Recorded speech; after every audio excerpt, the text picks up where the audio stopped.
Hey there, my name is Matty. I'm part of the Inspire Foundation, and tonight I'm very lucky to be sitting down with our guest speaker for this awards ceremony, Mr. Alex Reese. Alex, thank you so much for joining us. Not a problem, Matty. Good to be here.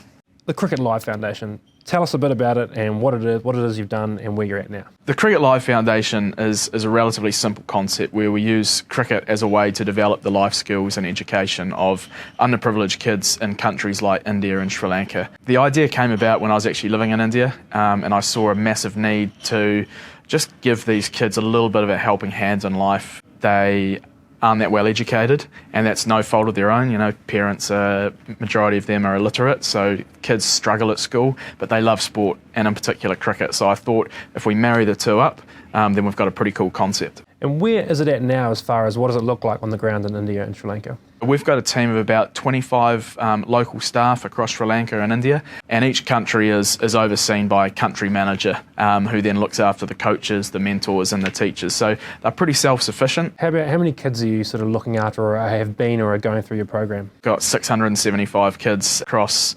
6 centres in 2 countries, and we were able to expand purely because we'd sort of proven the model, and we sort of gained the trust and confidence from our partners who allowed us to kind of spread our wings a little bit. And with something like this, there's got to have been challenges and hurdles and steps along the way. So you giggle already. It's obvious, and I understand there have been. Maybe you could sort of give us a bit of an insight into some of the bigger challenges you've faced. There's been 3 major challenges, 2 that I feel like I've successfully overcome, and 1 that I think will always be a bit of a challenge. The first one, when I first started out, I was 20.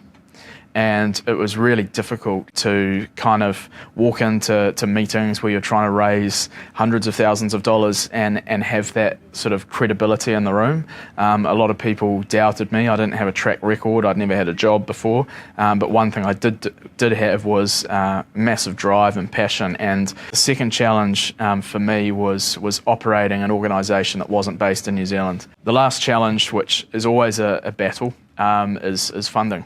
You know, I'll be brutally honest, I've been lying in bed and couldn't sleep because we had no money. You always need to front up with a smile on your face and tell everyone that, you know, things are going great, but actually deep down you're really scared because you don't want to fail. So if I could summarise how you overcome it, it was to just keep going, you know, keep persisting no matter what. It was to maybe not care what other people think so much, and maybe just keep fighting. That seems to be.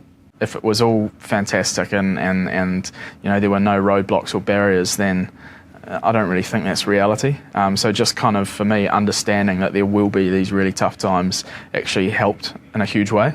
The reason that I do this, you know, I have two kids in Mumbai that I'm really close with through a personal connection. Whenever I sort of come across these challenges, I just think of those two boys there, and it just makes me realise that everyone is human, and actually I'm doing this for the right reasons. If you could go back and do something differently, what would it be? I needed to trust myself more. There are a lot of times where my judgment got clouded because I was trying to incorporate advice from everyone and every direction, and that was purely down to not really trusting my methods. It was like my first challenge, you know. I was 20. Who was I to tell a successful businessman that actually, no, I disagree with that, I'm going to stick to my guns. And, you know, we've got a network that's got over 250 young people now. If you could give them one bit of advice, what would that be? My biggest bit of advice is don't think about what you want to be when you're older, think about what you want to do. I think there's a real difference between those two things. And when you think about that, then I think your overall purpose and your reason for doing that becomes a lot clearer. Alex, you're living proof of what someone with a vision and a work ethic can achieve, and I guess also really make a difference in the world. And we're proud to have you a part of the Inspire family. Thank you for joining us. Thank you, Matty.